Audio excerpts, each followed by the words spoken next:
اللہ احکم الحاکمین نے اسلام کے دشمنوں کا اور امت مسلمہ کے دشمنوں کا قرآن مجید میں تعین فرمایا ہے۔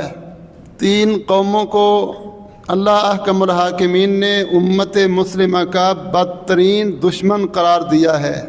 لَتَجِدَنَّ أَشَدَّ النَّاسِ عَدَاوَةً لِلَّذِينَ آمَنُوا، فرمایا کہ آپ دیکھیں گے اشد الناس عداوہ، عداوت میں دشمنی میں سب سے سخت، للذین آمنوا ایمان والوں کے لیے، الیہود پہلے نمبر پر یہودی ہوں گے، والذین اشرکوا اور دوسرے نمبر پر وہ لوگ ہوں گے جو بت پرست اور مشرک ہیں۔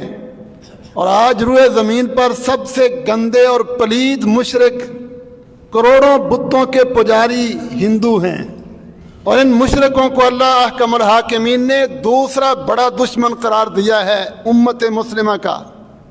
اور تیسرا گروہ اللہ احکم الحاکمین نے فرمایا یا ایھا الذین آمنوا لا تتخذوا الیہود والنصارى اولیاء، اے ایمان والو یہودیوں کو اور ان کے ساتھ صلیبیوں کو اپنا دوست نہ سمجھ بیٹھنا۔